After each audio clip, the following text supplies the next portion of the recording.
How many times have we all been in inset training where it doesn't feel appropriate to the cohort or the pupils that you are supporting right now?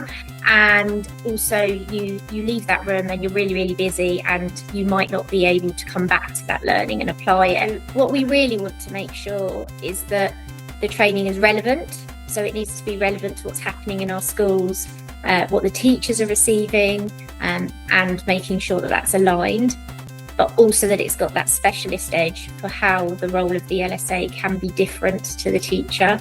And then we really want our Senkos involved through that QA process so that we can make sure that for the cohorts they serve, which are all slightly different, what we're delivering will work. So if anything, the mobility has been broadly positive because it's been about people developing themselves as professionals.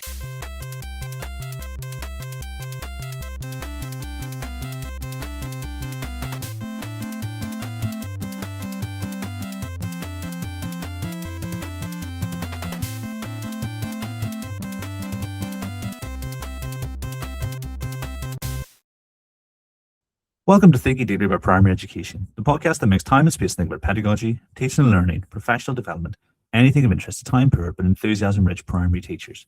Now this week, I'm joined by Amy Batalli from the Kite Academy Trust as we explore their approach to the provision of support for pupils with special education needs and disabilities. Now, Amy and her colleagues are the very epitome of thinking deeply, and the threads that run through this episode will both be apparent, but also, I think, a lot of food for thought for listeners. And I think no matter if you're working on your own or within a trust, there will be something that you can look at and use as inspiration for your own further exploration.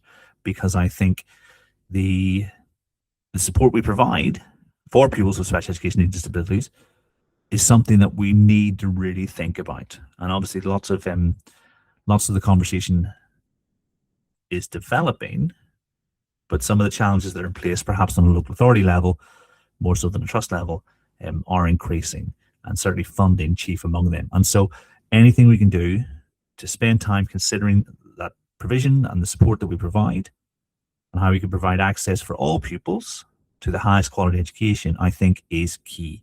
And so really excited to share this episode. So without further ado, let's spend some time thinking deeply about primary education. So Amy, it's lovely to see you. How are you today? Hi, I'm really well. Thanks, Kieran, and thank you so much for having me. It's really nice to see you. It's been a little while, but good to see you again.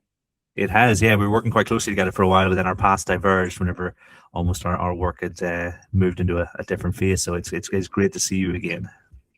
Oh, thanks. Same. And yeah, it's a real pleasure to come on to the podcast and have a little chat to the TDOPE community. I must say it feels a bit odd being on the other side of this, but I'm sure that I'll get used to it.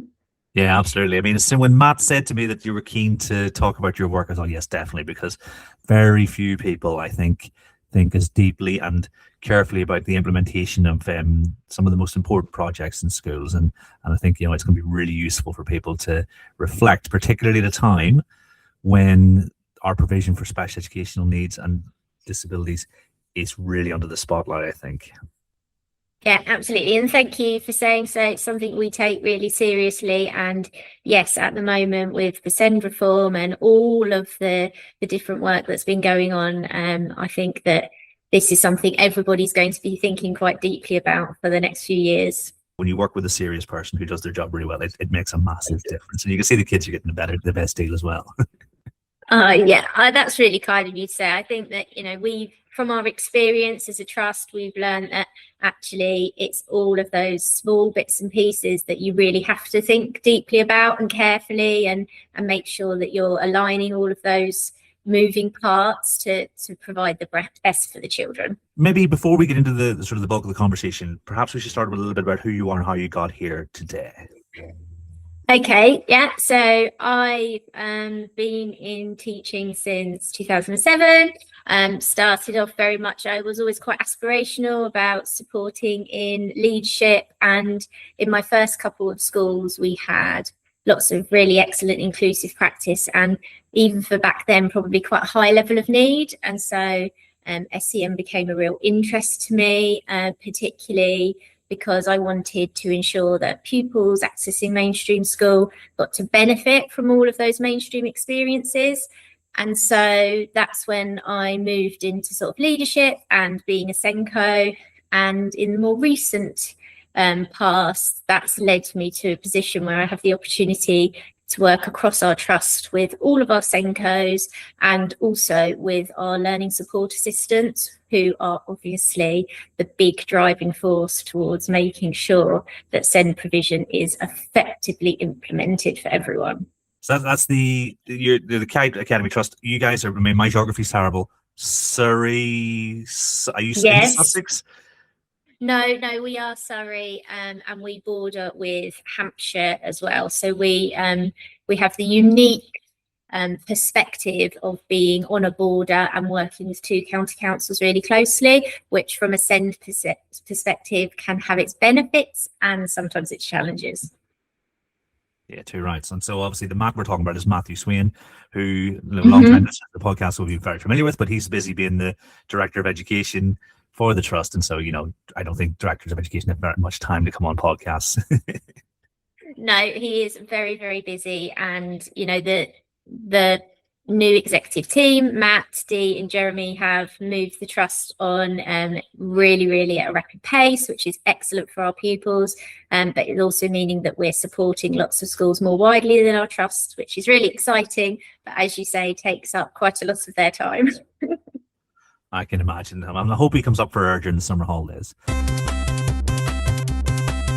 So we're going to focus on almost the intervention element and the development of your teaching assistants or your learning support assistants.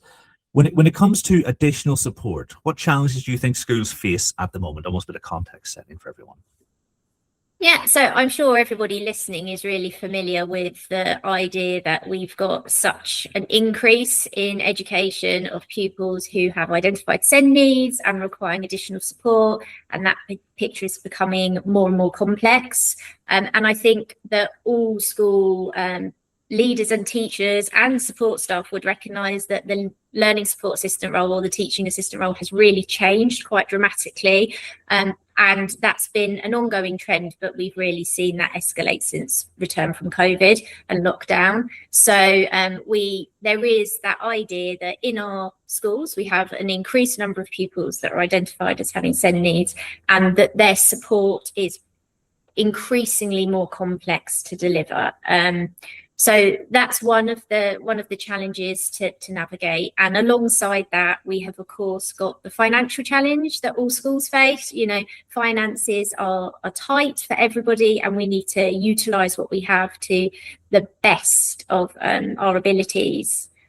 I think one of the things we've really reflected on and we're really excited about in terms of supporting teaching and learning is the curriculum reform, because the curriculum coverage that primary schools are expected to provide for all pupils is quite substantial, and it doesn't necessarily feel like there's enough room in there for the adequate time. And you talk all the time on the podcast, I know, about teachers being time poor, but in some ways I think pupils are as well, because there's a lot that we're expecting to cover for them in that time that we have.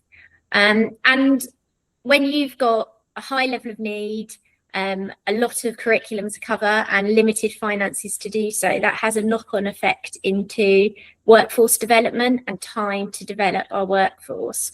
Because typically, certainly in our trust, and I'm sure for lots of schools out there, our LSAs work when our children are in school. And so the opportunities for delivering training have to be really carefully considered.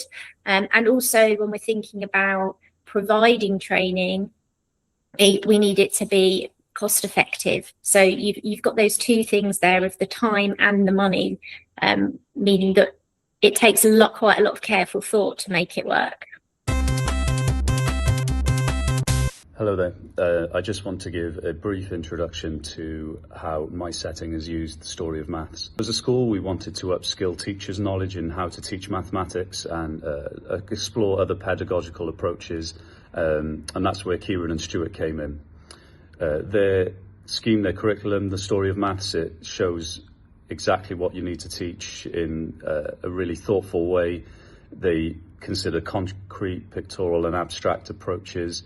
Interleaving and retrieval practice is throughout, which has really supported outcomes so far in our early moments of rolling out the story of maths in our setting. There's no request that's too large for them. They very prompt in their support for us and in rolling this out. I'd recommend the story of maths to anyone who's wishing to upskill their school in the teaching of maths and numeracy. Yeah, I mean, like you said, no doubt everyone will be feeling a lot of this, but what you've done is you've spent a significant amount of time really thinking about how you might solve these issues and support your perhaps most vulnerable pupils. What does it take to move from support staff to specialist professionals, and is there anything that gets in the way of that? So I think ultimately we know whatever your role, whatever level you work at, you need good professional development.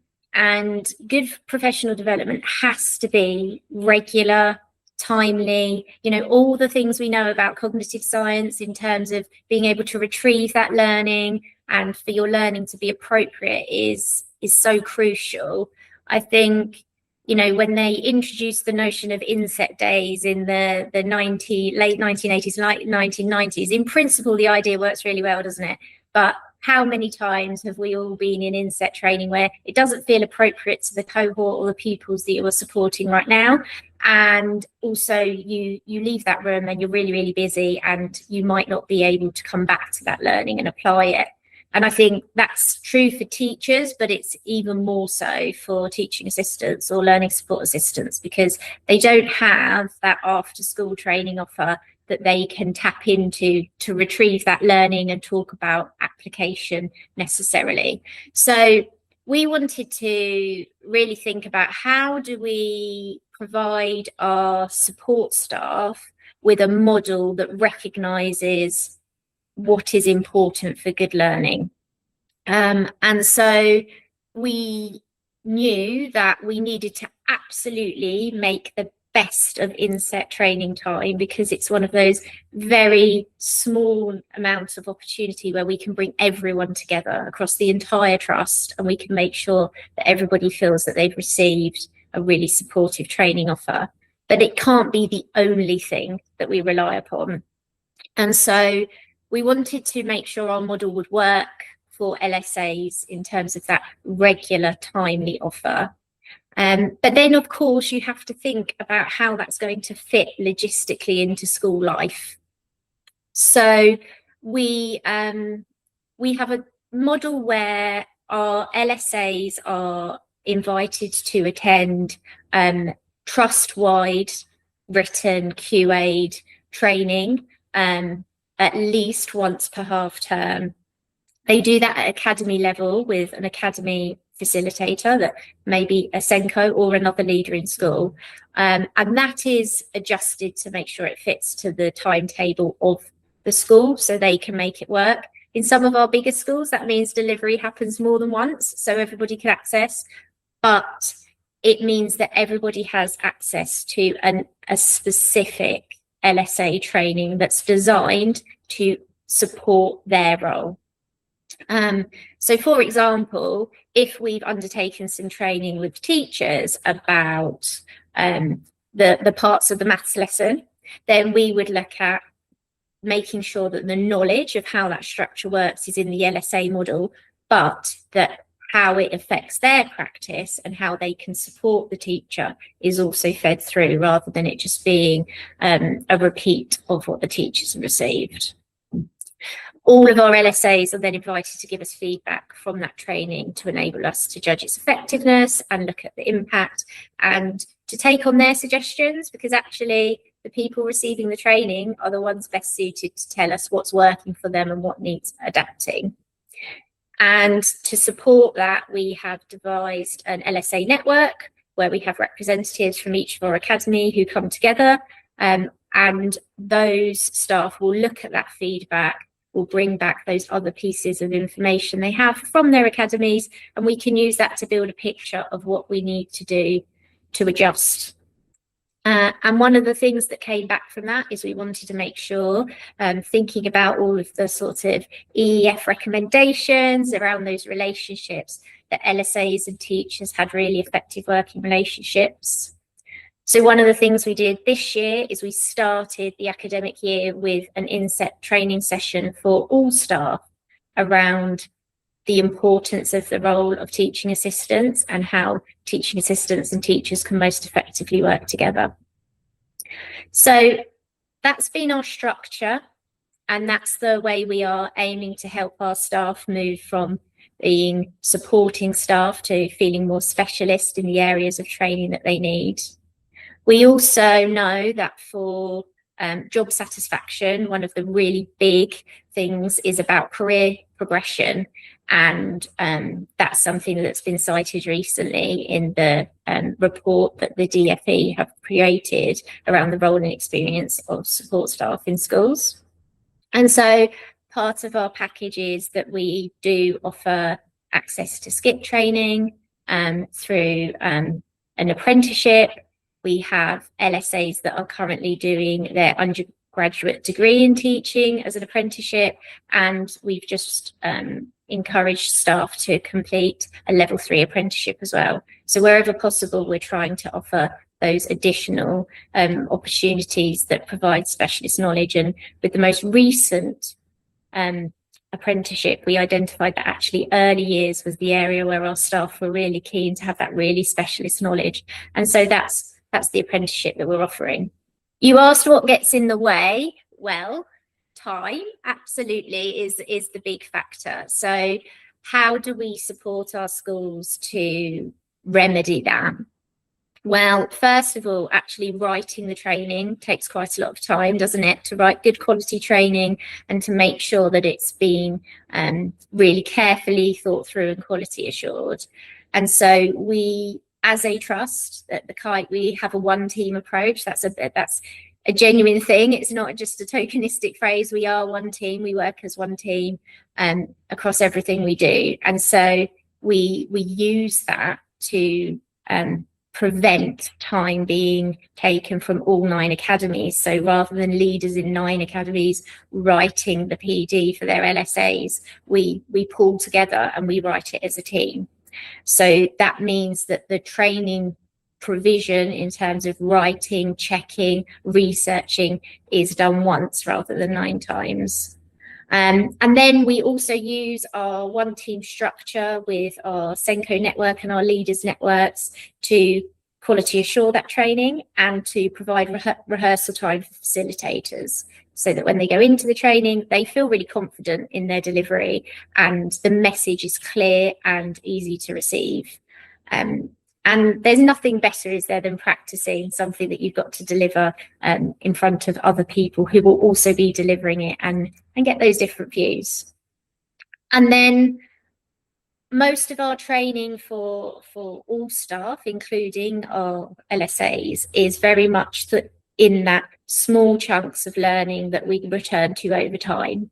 So we may have a series of training around a selected area. For instance, we recently looked at handwriting with our LSAs, because that is something that through the foundational knowledge curriculum is really key, that everybody is on the same page about.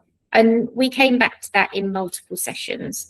This year, as part of our effective teacher and LSA relationships, we've also gone through piece by piece the scaffolding framework from the EEF, so that all of that learning from previously can be linked together and connected to experience. So what we really want to make sure is that the training is relevant. So it needs to be relevant to what's happening in our schools, what the teachers are receiving, and making sure that that's aligned, but also that it's got that specialist edge for how the role of the LSA can be different to the teacher. And then we really want our Senkos involved through that QA process, so that we can make sure that for the cohorts they serve, which are all slightly different, what we're delivering will work. I mean, that's amazing. I love hearing about this stuff. I love hearing about how careful you guys think. I mean, some of the questions, follow questions, I think you've already touched on. But I suppose like the thing to start with, I think, is your vision Where did that come from? And were you ultimately responsible for looking at all the sort of the evidence and the writing that has been released about this and saying actually this is the direction for the trust? And then even if someone were in one school, as say a Senko, would it be their vision that would be responsible for the direction that things went, just like it would be in maths contexts? Our vision is our trust vision, and we want all of our children to be happy and healthy, and we know for that equity, which is so important. If we're doing something for pupils in one academy, we need to be doing it for everyone, as appropriate, of course. But we very much know that we work as one team. And if we're going to work as one team, that it means that we need to be working as one team for all roles. So it can't be that we work as one team as leaders and expect it to work effectively in all of our academies. Our teachers have a one team approach that's connected to planning and pedagogy. And so our LSAs absolutely feed into that. And so in terms of the vision of how we've come to this approach, it's very much a shared vision that we've all discussed, and we wanted to make sure that our LSAs feel valued, listened to, and part of the one team approach, because they are a huge percentage of our workforce. They are also our frontline staff when it comes to supporting pupils with really complex need. And they provide a really bespoke service to the cohorts that they serve, but also for a relatively low salary and with very little time, actually. And so we wanted to respect that. And then I think where we have been working so closely together, our leaders, including our Senkos, know their individual academies really well, but also know the benefits of being aligned. And that alignment, whether that be systems and processes or curriculum or behaviour and expectations, it just makes everybody's experience of school easier. And I'm not talking about just staff, I'm also talking about pupils. If you have a pupil with a really complex level of need in setting, but all staff that engage with that pupil are going to deliver teaching in the same way, are going to explain themselves in the same way, are going to have the same high expectations of behaviour and inclusion, then everyone can be more successful. So in terms of Senkos individualising for their academies, there absolutely is space for that. And so in our training schedule, each school will deliver bespoke training to their LSAs at least once per term. And that's connected to two things. That's connected to leaders knowing what their individual school needs, but also through our feedback loop of the LSA network, we know that LSAs really value that time to return to prior training or talk about individuals at a very academy specific level, where they can be a little bit more forensic about that for the cohort they serve. Until you've worked in a truly aligned one team approach, it's really hard to understand how it works. But our executives have really empowered all of our staff to feel part of that. And so it does feel very genuine, and it is why such rapid change and improvement can be made, and also why we can enable things like this training approach for our LSAs. Those degrees of separation, the further you get from things, the more difficult it is to actually have any sort of, I don't know if control is the right word, but any sort of influence. But those systems that the executives within your trust have put in place are those that allow everyone to be successful. Like we were describing the development of training. Obviously, that reminds me of the approach like Sam and Matt would have been taking with them back at STEP, and obviously Matt's brought that with them. And so those are the kind of things that allow for that success. And actually, what you're not talking about a one-person dependent vision. This is our direction for, countless pupils as opposed to a finite set. If there are thousands of pupils that your decisions will impact, then those decisions have to be carefully considered and well understood by everyone, because you can't be in a position where a change in leadership at any level, whether that be leadership of a classroom or leadership of a trust, that the change of one person in that could potentially lead to a negative impact for students. You have to make sure, it's a responsibility that you hold to make sure that the succession planning of making sure that everything that is best for pupils based on current experience and research sustains beyond any one individual.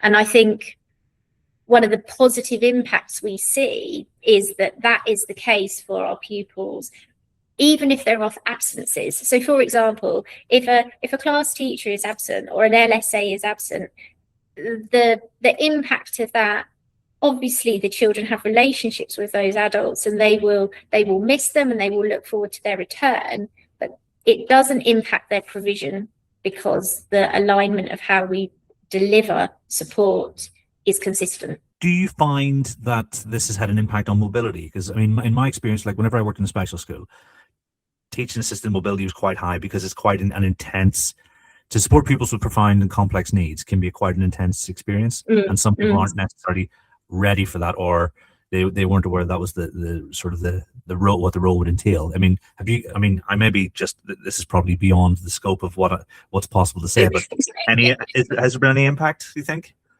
I think that there are certainly green shoots in terms of people feeling, positive about the role and the profession.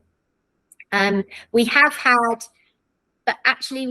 mobility, but for all the right reasons, because over the last 2 years, we have had a significant number of our teaching assistants join skip programs and become qualified teachers. So if anything, the mobility has been broadly positive because it's been about people developing themselves as professionals.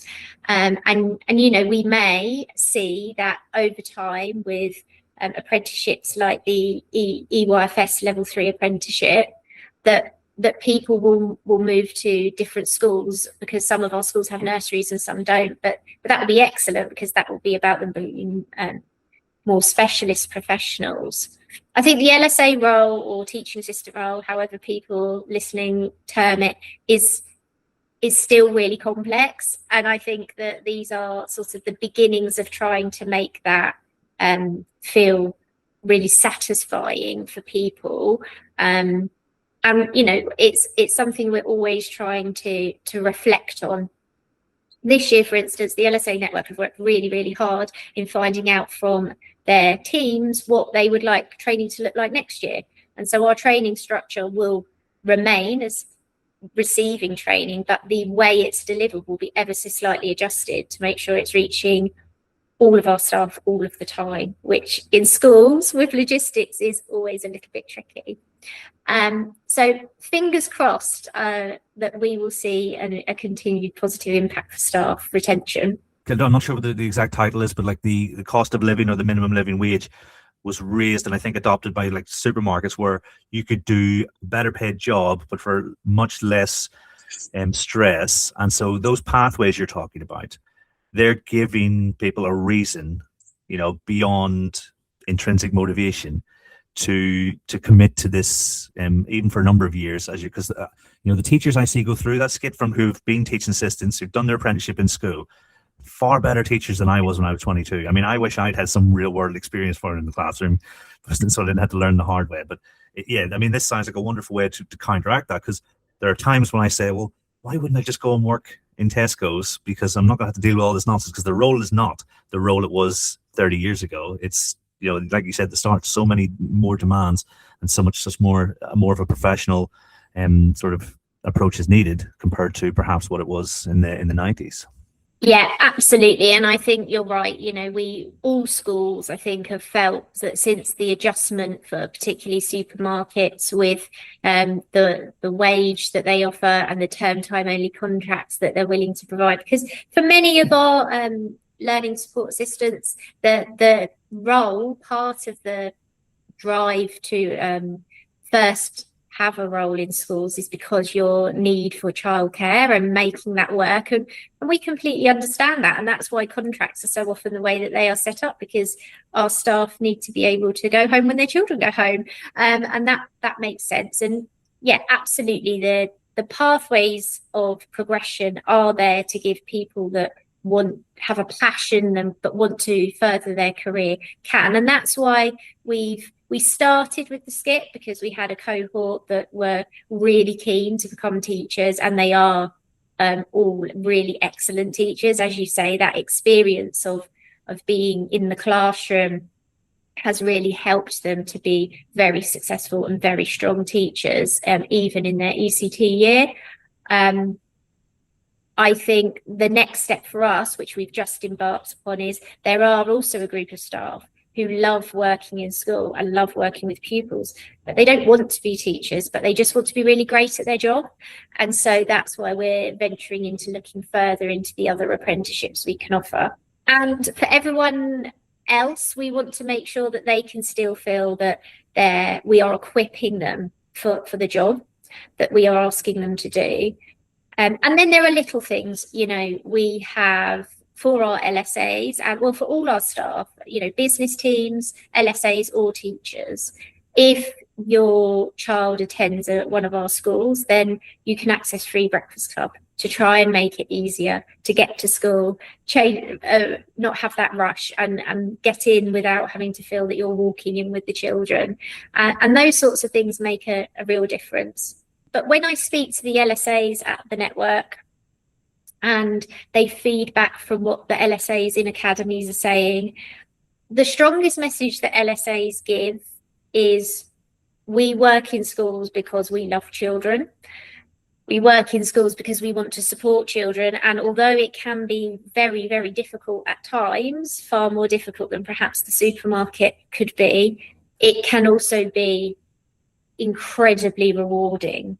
And, the relationships that you get to build and the progress that you get to see for children, that's why the majority of LSAs are in the role. And that was backed up by the recent study, wasn't it? That's the reason that people will come into the role. As leaders, we just need to make sure that when people start the role, that they feel it's achievable and that it is rewarding, because they wanted to come in to improve things for pupils, and we want them to feel that they're able to do that. I mean, it certainly sounds like you guys have put the systems in place for that to happen. I suppose the mention of leadership sort of segues quite nicely into my next question. Are there any questions leaders should be asking about the impact and perhaps unintended consequences of their provision? It's very easy to make the decisions to implement, but then we need to ensure we're checking that impact, don't we? And that it's the right impact. I think it's been really interesting reading Peps McRae's recent article about common misinterventions and how there are lots of things in schools that maybe become a little bit part of the furniture that actually research might suggest that they're not as impactful as we want them to be. And so, in our schools, what we want to be making sure is, what are we doing? How are we doing it? And are we delivering the many things? It's the fidelity, isn't it? We've all seen that with phonics since the SSPs came in, which have really ensured that people deliver phonics with fidelity. We are seeing that, pass rates and pupils leaving Key Stage 1 being able to read is an ever increasing percentage. And that's what we need. We need that fidelity. And to have that fidelity, we need to train our staff. So, as leaders thinking about impact and unintended consequences, if we're deciding to implement an intervention or a strategy, do our staff understand the theory and know how to adopt it in practice consistently? so that it becomes effective and not a misintervention. And I think that particularly if you have new need entering the school, whether that be because a pupil, existing pupil has a changing profile, or new pupils entering with a profile that you haven't maybe experienced for a while, it can be really easy to be quite reactive, can't it, in that support. And then that can sometimes lead to things starting from the necessity of reactivity, but not being adjusted once everything's started to settle down. And so coinciding with our training of LSAs, one of our big areas of focus in the last couple of years has been really researching interventions, piloting them in certain academies to look at the impact and the effectiveness, and then carefully designing the rollout to all of the schools so that there is that time to follow that implementation cycle that the EEF recommend, because otherwise sometimes we can end up layering things, can't we, without taking anything away. And so really being really careful about what we recommend to schools to do, and then making sure we really thoroughly review that, it is really important. And we've seen some real positive impacts of that. And so we just need to constantly strive, don't we, for those long-term outcomes for our pupils with SEND, and not get stuck with the provision that they have. One of the things we've really seen in the last few years is where teaching's become more inclusive, the pedagogy of our teaching with the small steps really closely linked to that existing knowledge, and with a really consistent structure in terms of how our classrooms work, that many of our pupils that maybe had lost a sense of belonging to their class have found that belonging again and have come back into the classroom, or are accessing more of the learning far more independently. And so what that's taught us, and what we've seen, particularly with pupils who've been new to the trust, that have come to us with reports of being full-time out of class, not accessing the curriculum, and within half a term they are in class full-time accessing the curriculum with the appropriate support, of course, is that we have to make sure that in our desire to provide adequate support, we are really cautious about how specialist that provision comes, because we need to make sure we keep those aspirations really high for everyone, and keep driving forwards to the next small step, so that everyone can achieve their best. One of our schools that's in a really deprived area has a high level of pupils with SEND, high level of pupils in receipt of pupil premium, and was really struggling with support and learning. This year, 100% of their year 2 cohort are leaving year 2 having passed the phonics screening check and able to confidently read. And so that shows you that, with a little bit of careful planning and quite deliberate intervention, I suppose, that it's possible for everyone, irrespective of those disadvantages. Amazing. I mean, yeah, and those are the stories that make it all worthwhile, aren't they? When you've had that amount of impact. So I mean, like, would it be a fair interpretation to say then, right? So you're being resolutely strategic about the intervention and provision you put in place, and avoiding the temptation to firefight, which I think can be a big temptation. Is that fair? Because I'm thinking my wife's just become a Senko, and I'm thinking, what's the main message she's going to take from this? Is that the message? Don't firefight, stick to your strategy, and things will be better in the long run. I mean, in an ideal world, wouldn't we like that all to be the only way it worked? I think what we need to do as leaders, particularly if we have new Senkos, is to enable them to potentially do both of those things. it would be unrealistic to suggest that in schools, particularly for pupils with SEND, that there won't need to be some firefighting and some reactivity. There always will be, because pupils are unexpected sometimes. Their situations that they find themselves in, both in and out of school, are really unexpected, and we have to be responsive to that. Of course we do, but where it works well is where the SENCOs have the chance to think, this is what we need to do in the short term, but I know where I want to get to in the long term, and I know what we want for all of our pupils in the long term. And so you do have to have the balance of both. And you know, for us, we're really fortunate that because as a SENCO network, we meet monthly, and we've been able to take some of those administrative burdens of developing systems and processes off individuals and make them something that we work on together. It just provides a little bit more time for that thought to happen, whether that be at academy level for specific academy strategies, or whether that be that we've all come together and thought about it at trust level, and you have the skeleton, you have the framework to fall back upon, and that really helps. I think, yeah, so for your wife, I would say that the thing that she needs to be really enabled to do is to have those conversations with the wider leadership team, to feel supported by the wider leadership team in the vision that she has for the strategy for provision, and then given the opportunity to think about the implications for that in terms of who needs to know what, and what sort of training are we going to offer to everyone to make it effective. Because, you know, SENCOs can have the strategy, but if they haven't had the time with staff, or they haven't had the time with all staff, including LSAs, that can be really hard. And if they are reliant on external sources to provide all training, it can sometimes end up a little bit disjointed, can't it? I mean, I'm really glad I asked, because I would have been given a really bad advice. Well, Amy says no firefighting, don't even dare. I'll just tell her to listen to this episode instead of giving us that bad secondhand information.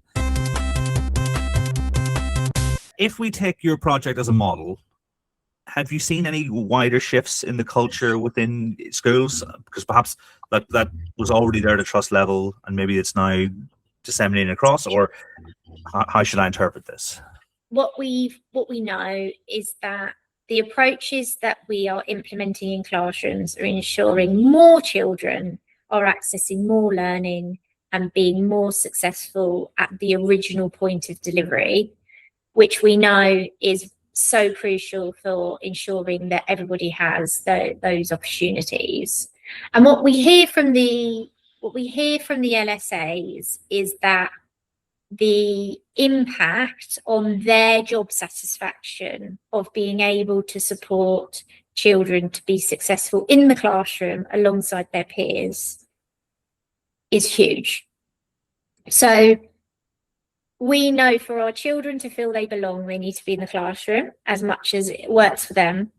We know for our teachers to feel satisfied that they're providing adequate and high quality provision for their pupils with SEND, their children need to be in the classroom with them. And we know that for the LSAs, their job satisfaction increases when they are able to either support classrooms in the classroom or provide the intervention that enables that classroom access. And so I suppose in terms of the wider culture, I think it's that level of belonging for everyone, actually, that is the big thing. Everyone belongs to the trust, everyone belongs to their year group, everyone belongs to their class. And I hope in time that we will be able to see that just continue. And I know with the SEND reform and the changes that are coming, and the idea of resource bases, I think that's just going to give us even more opportunity to make that sense of belonging work for everybody in the best way possible, whilst still providing the provision that is the most appropriate to meet everybody's needs and where they are. I mean, I think within the system, there's it can be quite frustrating at times, but to hear described in such terms and to hear generally about your approach, I think it's some much needed optimism, but also like an actual roadmap for things to consider and things that potentially might be implemented. So, I think this would be immensely useful for everyone listening, regardless of local authority or trust, because, I think there's a lot of silver bullet resurgence at the moment. And to hear you talking about the hard work, but the rewarding work, I think is massive, because I think as a profession, we can't lose sight of that. I think it's crucial. We just need to give things time, and we need to make sure that we are following that full implementation cycle, and we are giving our staff the time they deserve to be able to implement fully. We need to give our children the time they deserve to be able to access the changed implementation. And I think that what we've seen is that it needs considerate time, but it doesn't need a slow implementation. It can be well considered and respected. We have seen a rapid improvement for all of our pupils, including our disadvantaged groups, those with EAL, those with SEND, those in receipt of pupil premium. Our suspension rates have reduced. Our classrooms are calm and purposeful. Our LSAs and teachers feel more purposeful in their day. So we've been able to shift the dial for all of those things and for attainment for every group in just over 2 years. And so, for thousands of children, it's made a real difference. And your doors are open, am I right in thinking people can come visit whenever they want? Very welcome. We love to have people come to visit. We love to make sure that we are sharing what we're doing and learning from others as well. That's one of the really valuable things, isn't it, about working with people from different trusts and different schools. You learn from each other, and we've certainly learned lots from the schools we've been working with in the last couple of years. And yeah, very, very welcome to come and speak to us and spend some time with us. And we'd love to get to know the other people who are interested in supporting their LSAs particularly. And what's the best way for people to get in touch then? Because I don't want to give out your personal email address or your work email address. No, yeah. So if you go to our website, the Kite Academy Trust, and I'm sure you'll put it in the show notes, Kieran, and we have a tab on our website called Join Our Trust, and that's not just about joining for a career with us, but that's also about working with us. And we offer lots of opportunities for people to work alongside us from their schools. And we also have our services area, which shares some of the things that might be coming up in the trust that be interested to other people to get involved in. So yeah, please go to the kiteacademytrust.org if you're interested, and you can fill in a little form on there and we'll be in contact. Fantastic. I mean, I was lucky enough to join you guys for Friday morning leadership meeting. So if anyone can get a chance to attend that, I mean, that was a long time ago now. I dread to think how long ago it was, really, but what, 3 years ago maybe? No. I know, the time really flies, doesn't it? But it's it's we have lots of different things that we do. So you can come and visit and tour some of our schools if you've got a particular interest in an area. Might invite you to different academies. Dependent on those areas. Some of the schools we've been working with, we've been looking at schools with the closest sort of context in terms of the size of the school or the community they serve, and people have been sharing good practice across the two schools there. And we also have a skip program. We deliver ECF training, MPQs. So there's lots of things that we do that we'd love others to become involved in. Amazing. I suppose the last bit of business then is a message for Ed Gittins and Joe Ford, because Matt said that they had, how do you fix a school that can't be fixed? And Ed and Joe have the answer to this question, but they've been avoiding me for the best part of 12 months. So I know they'll be listening to this episode. So this is me calling them out and saying, You cannot give me a title for an episode like that and then not come on. So guys, you've got the summer to talk to me about this. Absolutely agree. Yes, Ed and Joe are the people to answer that question. And actually, it's Ed's school that I was talking about as the one who had a really difficult time and now has 100% pass rate for year twos for the phonics screening check. Fantastic multiplication data and really significantly improved Key Stage 2 data this year as well. So an absolutely remarkable job I think they've done there, and first time in school's history that it's had a good Ofsted. So they should come on and tell you more about it, because they definitely know some magic there, and they should share it with the wider community. Yeah, let's see if publicly calling them out is a good strategy for getting podcast guests. I mean, I haven't tried it. We'll see. All I said to do is say thank you very much for joining me, Amy. It's been an absolute pleasure. Oh, it's been really nice to speak to you, and I hope you enjoy the summer when it gets here. Yeah, too right. And everyone at home, until next time, thanks for listening.